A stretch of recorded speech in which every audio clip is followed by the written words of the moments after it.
welcome. We got Chase and Bryce here to talk about the Texas Chain Saw Massacre. Chase, Bryce, welcome, y'all. Hey, thank you for having us. Pleasure to be here. I'm really happy you guys are able to jump on this podcast because I wanted to ask people that we know to talk about their favorite horror movies. And you guys brought the Texas Chain Saw Massacre. And really, I just wanted to throw it your way and have you guys explain, why do you love the Texas Chain Saw Massacre? I mean, it's one of my favorites. Yeah, this is the 50th anniversary case for the Blu-ray. Oh no, my Leatherface fell. It's all right. I have two. That's, wow, what an amazing case. Okay. Yeah, I got my little, nice, like, little plushy one. Yeah. I also have it on DVD as well as the Blu-ray, and of course, no collection is complete without your VHS copy. Oof. Now you got to get that 4K Ultra HD. I have that. disc. Yeah, but that's downstairs. I left it. I was watching that one last night, and I got to tell you, it is a fantastic transfer. Like it's beautiful and grainy, and like they don't like clean it up, but like it's nice and crisp, and the sound is excellent. Is awesome. Especially for a film that was filmed with 16 millimeter, Yeah. like to have that just transferred into like hella 4K Ultra HD, that must like look fucking insane. I watched it over Netflix, so you know Netflix has that compression. But yeah, Miguel, I know this is the first time you've seen this movie, right? Yeah, and to talk about Netflix for a second, that's where I watched it. And there was a moment where I texted with Chase and Bryce, and Chase was like, "Oh, that one shot." I think even though I was watching it on Netflix, there was a couple of really like jaw-dropping, like really beautiful shots in this movie, which I was not expecting at all. The only reason I watched this is really because I was playing with Chase and Bryce on Fortnite the other day, and Chase goes, "It's my top 5 movie of all time." Yeah, I was like, well, because I was playing as Leatherface. Yeah, that's right. He's been a big Leatherface of late, and I was like, "No way!" You know what I mean? Like that's. He was like, "Yeah, no, not a horror movie. My top 5 movie of all time." I sat down and I watched it, and I don't want to give too much away, but my God, it really is. Like I understand why you guys like it so much. yeah. I mean, you know, it's cinema verite. Well, hold on. If I could correct you quickly, Miguel. Go ahead. You actually said, "Who is that?" Yeah. When Chase picked the Leatherface. That's right. And Chase was like, "Leatherface," and you were like, "What is that?" And we were like, "Excuse me, sir." Yeah, I know. What One of are the you most talking iconic, about? like horror characters I of was all, like, all time. Yeah. You don't know, like, you know. I was like, "Is Who's this the guy?" Jason? You know, Is this who's the guy Mike from the- Myers? Yeah, like he does And the like- nightmares. Yeah, What does like he do? 10 minutes in, you were like, so like seriously though, like, what's his like deal? My whole thing was like, you know, they was like, made well, so many of those Jason movies, and he like never dies, and he comes back to life a lot. And I was like, what's his like supernatural thing? And you guys were like, no, he's just like, I don't want to say the word on the podcast, but you guys were like, he's challenged, and I was like, oh, He's special. He's Yeah, as we say in the South, he's touched. and then I sat down. I sat down and I finally watched it. I was like, oh, it's all coming to me. I see. Yeah, I you're get like, it. what's with his like face? Why is it all leather? I was like, because it's a person's skin. And you're like, oh, okay. Now I get it. He looks way more like Disneyfied on Fortnite, by the way. Like he looks cute and cuddly. Well, Yeah. I They think don't- the Fortnite one is also, I believe, from like one of the remakes. Because it's a little bit. I'm not gonna lie. Yeah. We'll talk about it later, I guess. But I did watch the trailer for the remake, the one that came out a couple of years ago, and I was like, I don't know, fuck, I'll watch that one now too. This one That was one is- good enough. Yeah, that one's I not didn't bad. say it was gonna be good, but I want to watch it. You know, And it's filmed closer to Austin than like it was filmed in Lockhart and Martindale. my God. Actually, all of them for the most part have been. I mean, this one, the original one was Round Rock,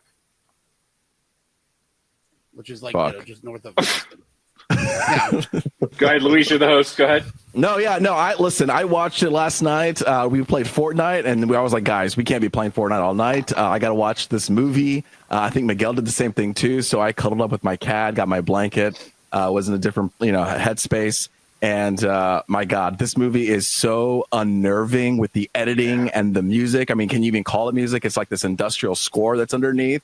And it's just like, it's incredible because a lot of people, what they do now is they do a lot of like blood and guts and things like that. And yes, there's some of that in this movie, but just the visuals and the imagery of it, like just looking at bones, looking at the way this fucking human structure is built. Like it's all crawls under your skin. And honestly, you know, there aren't that many movies I feel like that kind of does it, because they're always like, ooh, we're gonna spook you. We're gonna spook you. And this one's just like, no, this is fucking gnarly shit. And it's great editing, great film work, like you said, music. It's just, and just what they capture is crazy. Like for a movie that's not even 2 hour or hour and a half long, there are 638 cuts in this movie. Like some of them are less, like they're like 3 to 4 frames long. You know, it's wild what it does. And like there's really not, like, you feel like there's a lot of blood in it because you feel it, but like the only time that you actually see like saw go into like flesh or like even knife go into flesh is when that guy throws the wrench at Leatherface at the end, and he chops his own leg. And gets his leg. Yeah.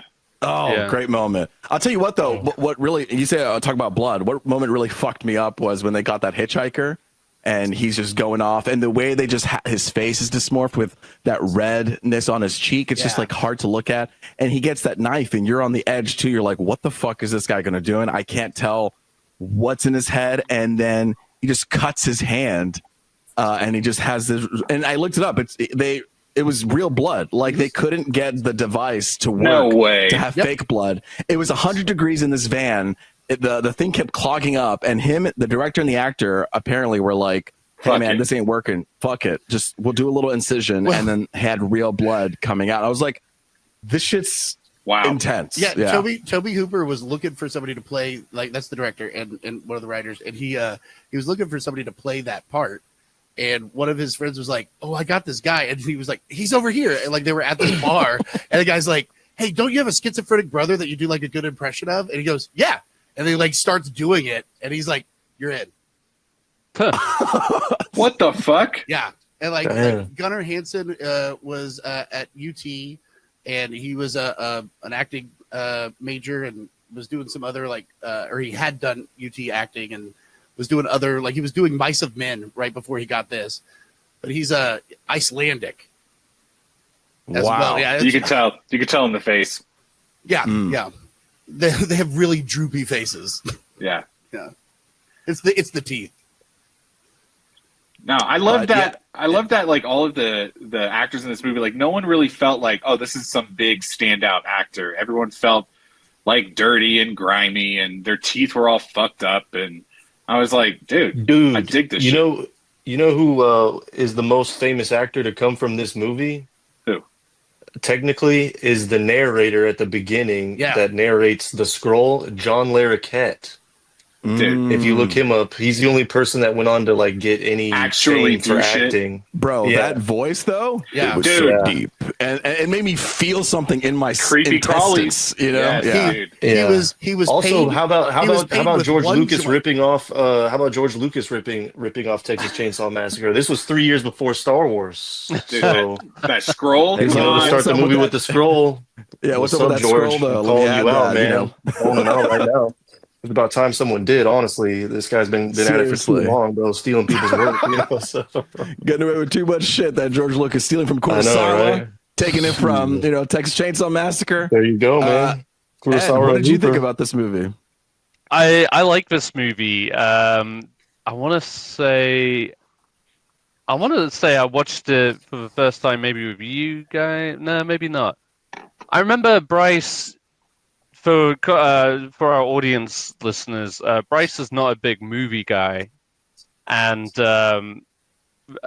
he and Chase have a podcast called The Movie Gap, and that gap is Bryce's gap, and Chase has been filling it with various movies, and one of them was the Texas Chainsaw Massacre, and one year that was your favorite movie, right?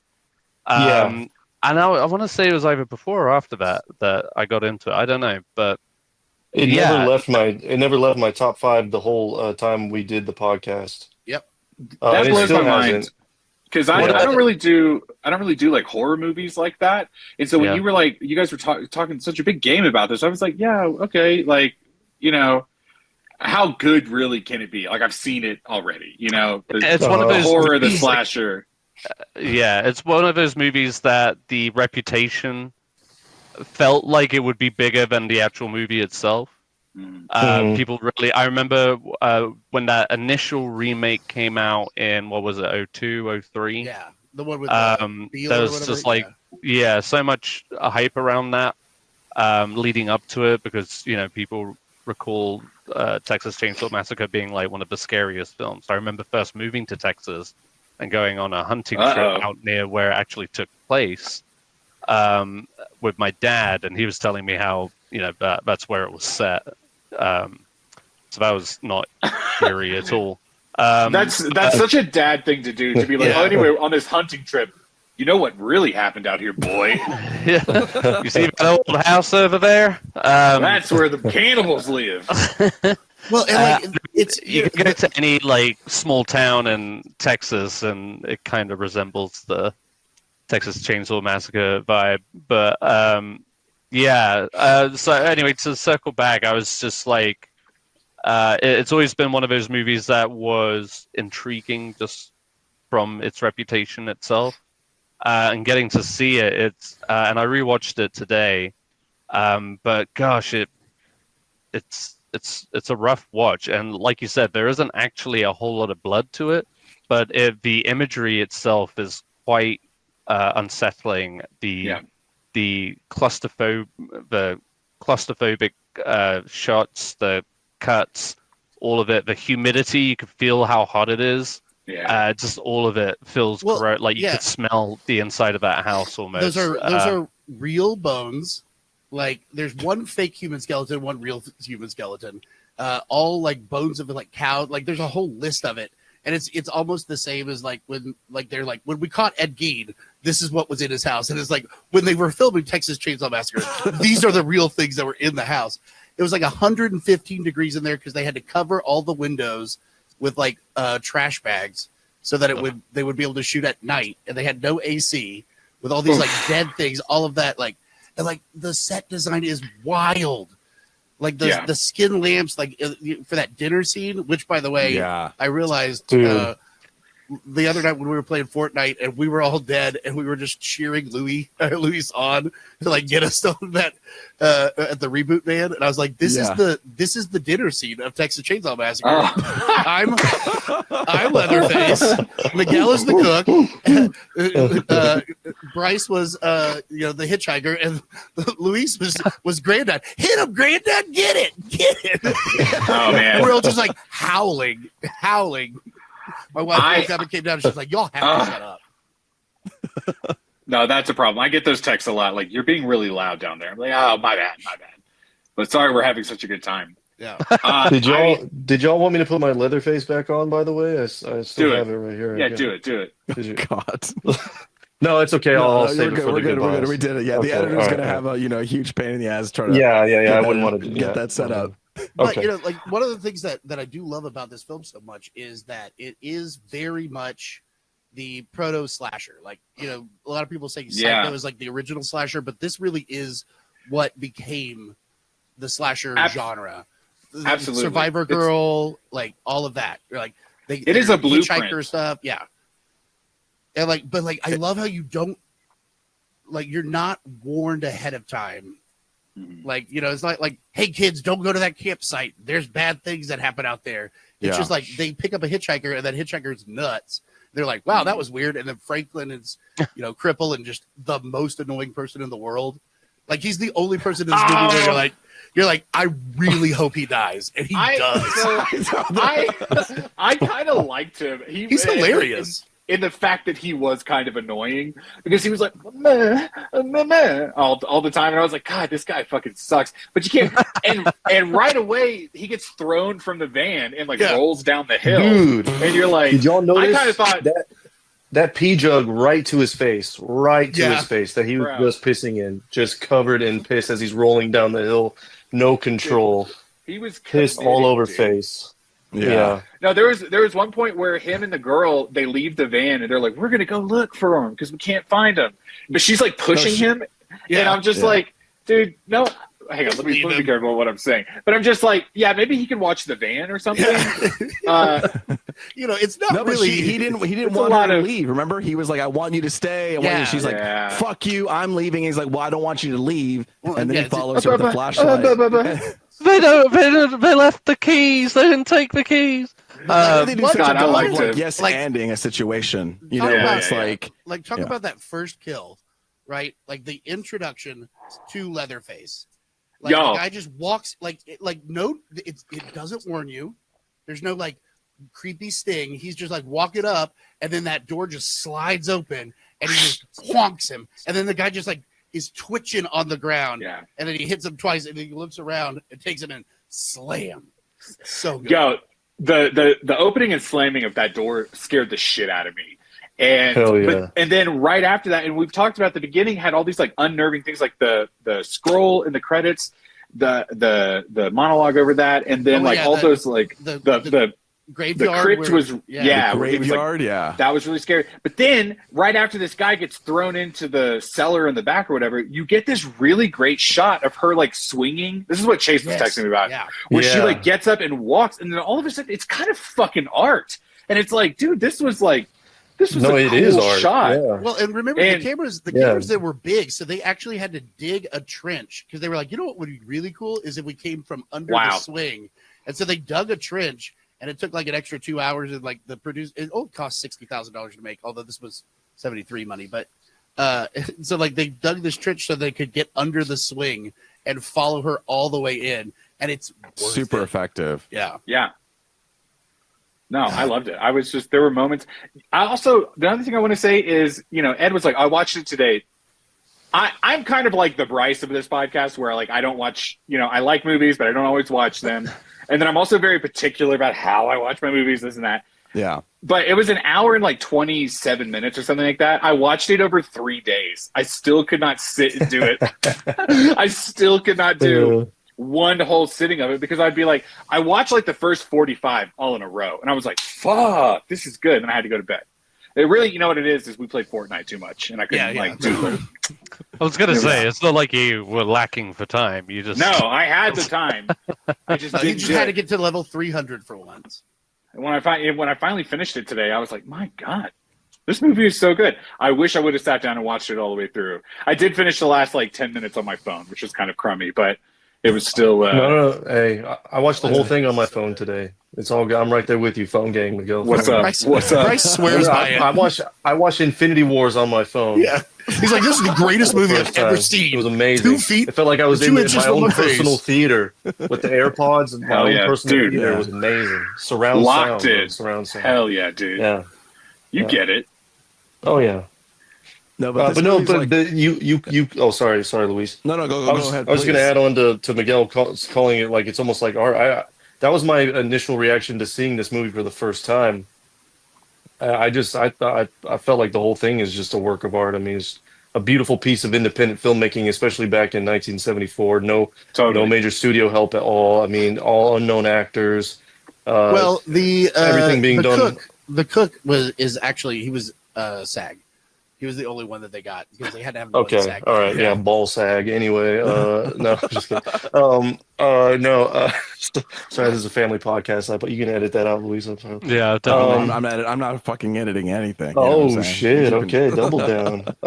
No, but I mean, the whole thing is just a work of art. Like you want to talk about great shots, iconic shots. The very last shot, him swinging that fucking chainsaw around with the sun. Well, it's supposed to be sunrise, but it looks like sunset. I mean, it's just what an incredible shot with the sound design. Toby Hooper did the music you were talking about. Luis. Oh, interesting. Yeah, Toby Hooper and somebody else, but the music is, dude, I agree with you. The music completely adds to the atmosphere and how creepy it is, and it sounds amazing. That those opening shots of just all you're seeing is the cameras flashing of the dead body parts. Yeah. What a cool way to open a fucking movie. Yeah, like it's just so the whole thing is a work of art, man. This man has like 4 cool openings. I'm gonna give you a text, then I'm gonna put some cool flashes, and then I'm gonna put a corpse with narration, and then I'm gonna put like these cool credit scenes where like there's just disturbing images of like redness that's going around. It's like, goddamn, you're serving me meal after meal after meal, and the movie hasn't even started yet. And then it gets going, and then we meet it just Franklin. Flies. Yeah. And then there's Franklin. Flips over, yeah. with this movie just throwing piss all over his face because he's an idiot. He can't keep himself still while he's peeing. So he probably died. We never saw him wash that off of his face, by the way. He probably died with that pee still on his face. I mean, I don't know that it was running. You talk water about in that undignified house, deaths. Yeah. Now, Miguel, so I just want to throw that out there. as somebody who watched it for the first time, like, so you see Leatherface, he kills the guy, then he grabs Pam and he hangs her up on the meat hook. He starts killing him, like, and then basically everybody dies except for Sally, right? Right. And Sally gets away. Like, did you expect there to be, like, did you expect the hitchhiker to come back? Did you expect, like, the guy that she meets up with to be? I think I had known that, like, obviously the townsfolk were the bad guys. Like, they were all going to be there eventually again. So that wasn't the biggest surprise for me. Her getting away kind of surprised me. I thought, no way anyone lives through this experience, But yeah, no, I mean, I think I was just kind of surprised at how, like I said earlier, like the blueprint of it all, like it really is like, oh, this is like a Godfather of horror movies, but still it felt so fresh. Like every turn was like, what is going to happen? Even though it's like, yeah, you kind of know what's going to happen. I mean, it also feels so fucking like real. Like, for sure. Even more than like, like Blair Witch, or we were talking about Paranormal Activity the other day, right? Oh, yeah. Where it's supposed to be like found footage or whatever. Like, this doesn't feel like it definitely doesn't feel like found footage, but you're like, I'm not supposed to watch this, and people are getting tortured. Like almost guerrilla style kind of shot. Where it does almost feel like a documentary in that sense, but especially the interaction with the characters. You're not necessarily, apart from Franklin, you're not necessarily meeting each character. They just kind of fall into this situation, in an evening and throughout the night kind of thing. But you never really get to know these characters. Like, so many movies would be bogged down with like the relationship status of one pair, and Oh, for sure. Like, yeah. I got finals next week. It's nice that it leaves that stuff. Yeah, right. We'll even have like a Franklin origin story. You know what I mean? So, oh well, I haven't been able to get over that accident. That's the prequel we never got, but always deserved was I believe, Texas Chain Saw Massacre: Origins of Franklin. Yeah, Ryan Murphy has a 10-episode arc on Netflix for that show. Perfect.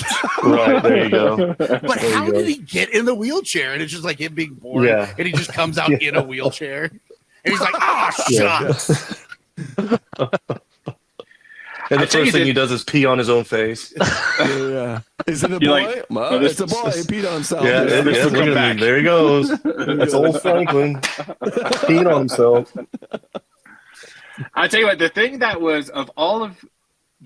I couldn't believe the most when I was watching it was the fact that the girl at the end, Sally, there was like, I don't know, 10, 15 minutes where all of her dialogue was just like screaming at the top of her lungs. Yes. Again, that also added to she's the inventor of like the Scream Queen. Yeah. Scream Queen. Yeah. I saw and it's like it's harsh, it's grating, it's like especially with the feels cuts, like you're just editing. there. Oh, right in her face, eyeball. Yeah. Dude, how about when the hitchhiker gets run over by the truck? Oh yeah, that's so great. And then what? First of all, what a great shot, right? Like great editing and shit. But secondly, it cuts to her face and she looks like almost a different person with the blood all over it. It cuts to her reaction and she looks all fucked up and shit. I met her at Houston Horror Film Festival like 3 or 4 years ago, and it wasn't until about 8 or 9 years ago that she even like she changed like her name, and like it was not like she still lives here in Houston actually. And she was like not like connecting to it, and then she realized, oh, I could make money by going to these cons and signing autographs. And then she's like, the more I do it, the more I love it, because people like are so attached to this. And like she's just the sweetest old lady. and like she's just like, I don't understand like why this, like she's like, it was a nightmare to film and I would not change any minute of it, but like it's so good that something we did gives people this much joy, even if it is the Texas Chainsaw Massacre. I'm glad she survived. Joy is a word. I'm glad she survived. But yeah, you could feel her exhaustion through the film, like by the end, but like also her I mean, it does make me laugh a little bit every time I watch it. The fact that twice she has to escape by jumping through a window.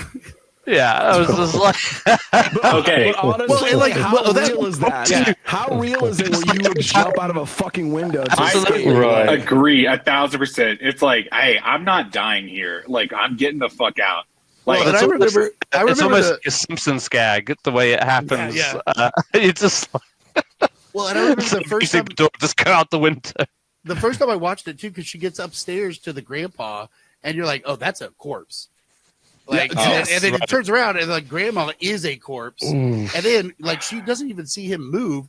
It's not until like she wakes up after being caught again at the dinner table, and then like they keep talking to grandpa, and you're like, they're talking to a dead guy, until they cut her finger and put it in his mouth. And he like starts moving, and like you see, like they cut her finger, she's like, ah, grandpa freaky, bro. They put it in his, or they put her finger in his mouth, and she's just like, she doesn't even scream at that moment. She's just like, I tell you what, and it like zooms in on her eye. Yeah, it's so good. That was maybe my favorite moment of the whole film, because I was just like, I felt like I was sitting in her chair in that moment. Right. And it's like that is it's so, first off, like being cut hurts. You're bleeding. That sucks. But then this whole like sucking the finger thing, that is so unnerving. And it was like the fact that it was all clicking for me. It was like, oh, these are like super cannibals, and like this is their lifeblood. You know what I mean? And they're keeping this old ass man alive by doing shit like this. And when she passed out, I was kind of like, me too, girl. Like, fuck, it's over. Yeah, I had to catch my breath after that. I was like, it was disgusting. It was scary. You think what that barbecue is made of, right? Oh, I was thinking as soon as he said that barbecue line in the beginning of the movie, I was like, oh, no. Yeah, when she sits when she's down, looking at it, when she's sitting there in the gas station and she's looking at it. Yeah, you got Franklin here eating for 10 minutes. Franklin has a sausage sticking out of his mouth like it's a cigar. Covered in pee. Oh my god! Is that a sausage? I thought it was a cigar. No, yeah. I was on my phone. You're on your phone. You couldn't tell. I think what I love about this movie is like the small details that they really like. Look, we don't have a lot of resources, but we're going to milk this thing as much as we can. From like using one light source to just light the whole forest, to using the headlights of the car to really set the stage, to even casting Sally.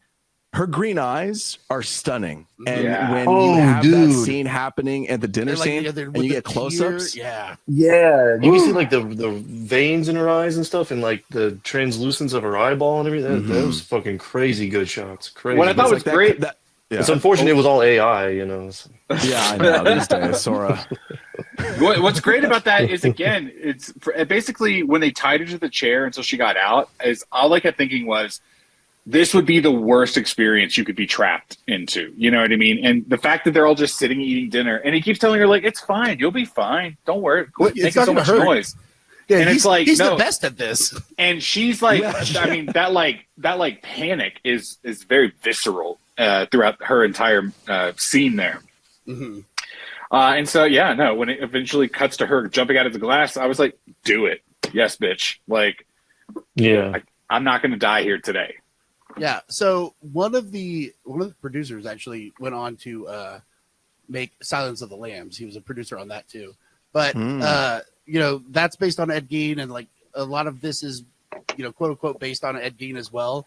But really, the way that this whole thing came out was Tobe Hooper was shopping for Christmas presents, and people were just like, mad rush, like cannibals, like crazy, like moving all over the place. Like, and he was just like, I hate these people. And he's like, he goes, and then I saw this rack of chainsaws, and my eyes just zoomed in on him, and I was like, I know how I could get out of here real fast. He's like, I got to write this down. And that's how he started writing this. And then after that, they went through with more. But it was him and the other guy, and they were writing it to be a Hansel and Gretel remake, sort of. Like they were like, what if Hansel and Gretel, but instead of gumdrops, it was just terror. Right. Wow. And it was after the Vietnam War where the public was becoming desensitized to violent imagery in the news and stuff like that.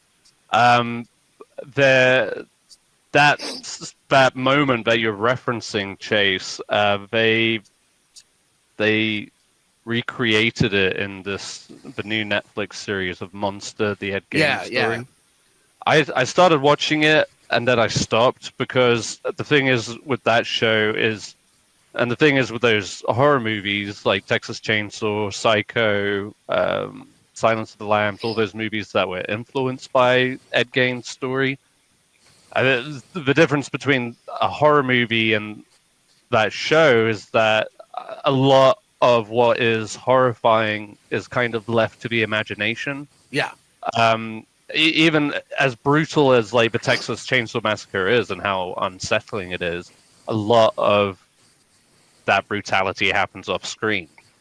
For the most part, like we were saying, it's not exactly a really bloody film, but there's enough there that really just is enough to upset you. Whereas that Ed Gein story on Netflix, they basically just show all of the awful shit.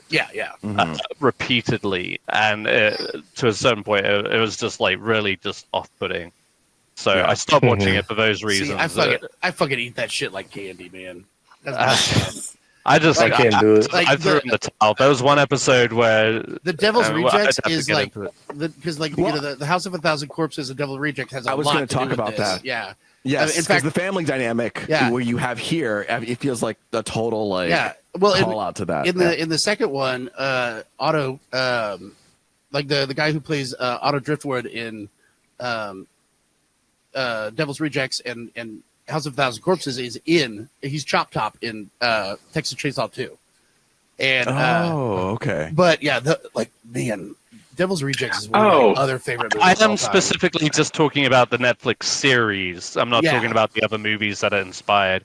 It just really does go there with all of those details. And like I didn't sign up to watch What's His Face fuck a corpse several times during an episode. You know what I mean? Well, yeah. Okay, but the things that Ed draws the line at is baffling to me. You know what I mean? That's baffling? Is that baffling to you, Miguel?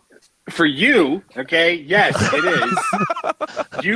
You watch a lot of your whole thing is I watch these deep, dark, depressing movies, but it's but gore is not your thing. You're not going to do that, right? You know? Yeah, right. Yeah, to an extent. Like I said, I think the imagination can fill in the gaps a lot better than just I get that fucking showing it. Well, but, it definitely. I digress. Yeah, no, you're absolutely right. You're never going to see something that is as terrifying as what you imagine it to be, Right. But I was telling Miguel, one of the things that I love about horror stuff is that it is art, even when it's not necessarily there's elevated horror or whatever, which I do enjoy that stuff too. But like Hereditary and things like that. Yeah, and there's also some grotesque parts of that as well. But when you talk about House of a Thousand Corpses or even Texas Chainsaw 2 or Maniac Cop or something like that, and it's still this insane magic trick and such great art. I was telling Miguel this. It's like some people paint with brushes and some people paint with red food coloring and Cairo syrup, and it is still this incredible form of art. It's not I don't think it's a deep, dark thing. And I don't think it's something that we should be ashamed of loving. I don't think it's for everyone, No. But, yeah. Well, I think it's like comedy in the sense where we love comedy, but it's very difficult to kind of do. And with horror, the same thing. It's like, oh, I'll just have them screaming and running, and I'll put blood and all that stuff. Yeah. It'll be easy. But like, no, with comedy and horror, there's tension that builds and builds, and then you have a release, the laugh, or the release, like the scream. And I think that the way that you kind of structure it or create the landscape of that horror, it's like you got to build, set up, fake. There's a lot of facets to it that is artistic, and how do you approach that? I think is very fascinating. Well, like I'm not the first one to say this by any means, but comedy and horror are right on that same fucking line. And I think, I was thinking about it this week, like planning on doing this Jordan episode. Peele. yeah, exactly. And even the guy from The Whitest Kids You Know that did Weapons and Barbarian. Zach Braga. Yeah. And but I think that like one of the reasons I love horror so much is one of the first movies that I watched all the time was Pee-wee's Big Adventure, and that movie is terrifying. Like it is fucking terrifying, but it's hilarious. It has scary parts. And like even when, like when watching, what's I Think You Should Leave. Like watching some of those things, my wife and I, like, she loves it too, which I was very surprised about. But like, there's the one with Will Forte, where he's sitting next to him on the plane, and it turns out that he was like the baby, and she goes, "This is the scariest, funniest thing I've ever seen." He's like, this guy, I was on that plane, and he ruined my sleep, and I lost my job, and she's like, "This is terrifying," but then he just gets him to move and just goes to sleep. So there was it's like that movie Friendship. Tim Robinson did like that. Every moment almost feels like it's building up to something horrific that it just never happens. That's like Tim Robinson content, pretty much. 100%. Yeah. That's why I've always said Texas Chainsaw Massacre is one of my favorite comedies, of all time. And I'm glad that we're here to discuss it. I mean, fucking hilarious. It's a hilarious movie. Really. At the end of the day, this is just a loving family just trying to have a Thanksgiving dinner. Yeah, and this bitch just won't shut up. Yeah. She keeps trying to eat the nachos with all the stuff on it, and she can't just hog the nachos with all the stuff on it. You just tell her. Anyway, just tell her that's not allowed. Can you just tell her? All right.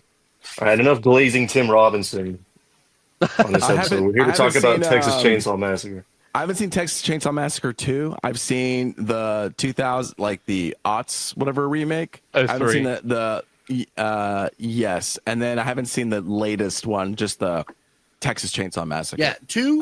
But 2 was Tobe Hooper as well, and it is awesome. And like, he did not want to get stuck doing horror, so he did this whole second. So he went and did Poltergeist. Because he did. Well, he did Texas Chainsaw 2 first. Idiot. Yeah, but Texas Chainsaw 2 is a comedy. It's just also terrifying. It's very weird, and I love it. I'm down. much. I gotta watch it. Is it a different feel than the first one? But very, very different. I love a tonal shift in a sequel where it's like we're not trying to Aliens. repeat the same jokes. It's like exactly something. Just give me something a little bit different, but still in world. Well, all you got to do is look at the poster for Texas Chainsaw Massacre 2, and it's the whole family, including the hitchhiker who's back, but he's a corpse. And they've recreated the Breakfast Club poster, and that's the poster for Texas Chainsaw Massacre 2. Just a bunch of gross Leatherface and a dead guy all as the Breakfast Club, and one of Leatherface has his arm up. Yeah, it's wild, and it's so. He's got a little flower. I feel like water's about to pop out of that thing. Yeah. Yeah. In fact, it was also done for almost no money, and one of my professors in college, my film professor. He was in the movie in the barbecue cook-off scene twice in the same scene, reverse shot. Like you're looking at the family, and he's there, and it cuts to other people looking at the family, and he's also there. It's like this, they just were like, we got 6 people, y'all just go over here. They didn't even change clothes. They're just in it. Yeah, but it's so good. It's so good. This looks like a poster for Guardians of the Galaxy Volume 3, where they're just hanging out. Yeah, you know what I mean. Even the grandpa's pulling off this cool pose. Yeah, everybody lift a hammer, but he's doing a pretty good job. Looking pretty chill. It looks like a little bit younger. I was about to ask, is this a prequel of sorts? But no. Interesting, huh? I never noticed that. I'm I've just never looking through all these seen the pictures. sequel. I've always Yeah. been wary of like horror sequels and such. It took me so long to get around to actually watching the Texas Chainsaw Massacre. So yeah, that's interesting. I'll have to check it out. I was just curious, Bryce, was this the second time you officially watched this? Yeah. Does it still hold up as like your top 5 of all time? Yeah, it holds up, man. I still Top loved it. five, top 5 all time. But this is the second time you've seen it. All of Yeah, my yeah, top yeah, 5 yeah. movies I've seen more than once. Yeah. Okay? Bryce, I mean, Bryce doesn't I don't, rewatch. you know, No. I don't Oh, really that's rewatch, fair. man. If I I've seen love it, that. I love that. That's Wait, fine. Bryce, off the top of your Yes. head, do you remember your top 5? Like at least the top 5 from the movie gap? Because Edward No. Scissorhands, the Texas Edward Chainsaw Scissorhands. Massacre. Yeah. I Um, think shit. Face Off stayed up there. Listen, hold on, wait. Let's let Ed. Hold on. This is where Ed. that might actually just be it. My No, hang on. Damn, No, I thought you were gonna do it, man. I thought you were gonna no. do it. This is Damn. podcast lore. No, Ed, you know everything about everyone. Go ahead and This is- say this is- Bryce's top 5. And Go. and it's movies, dude. It's movies. This Go. is his forte. Let's go. Ed. The Good, the Bad, and the Ugly. Yes, that actually up did there, take yeah. over the number 1 spot. Yeah. Okay, word. Okay, the last 2 I might really genuinely. Say them all. Say them all now, Is Ed. Go. Goodfellas in there or no? Well, no, because he'd already seen that. We didn't watch that one on the Oh, podcast. okay. Oh yeah, we didn't. Yeah, we didn't. It would be. We didn't cover it. Though, Which yeah. one? Highlander was up there for a Goodfellas. long time. Oh, yeah. Highlander was on Highlander seen there. fucking Highlander. rips.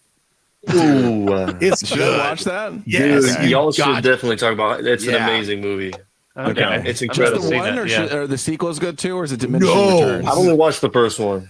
Well, the Okay. second one is wild, but like not in a good way. I'm texting the chat right now. Highlander. Okay. Yeah. There you go. Highlander is Done. a definite one. I mean, the whole score is done by Queen. Like, fuck yes. Come on. Oh right. Yeah, yeah. Wait, didn't it's, Queen also do Flash Gordon too? They also did Flash. They did, yeah. Damn, Queen was on a run there, huh? Yeah, it's almost like they were a good band or something. God damn, dude. Like, what happened to that guy? band who does leads this it? Yeah, Yeah, whatever Nine happened to Inch them? Nails. Why did they just stopped Yeah. all of a sudden? Yeah. Thank you guys for joining, and we'll keep on keeping on. All right, yeah. Absolutely. Thanks for Thank having you. us. This was Thank you fun. guys for having us. It was awesome.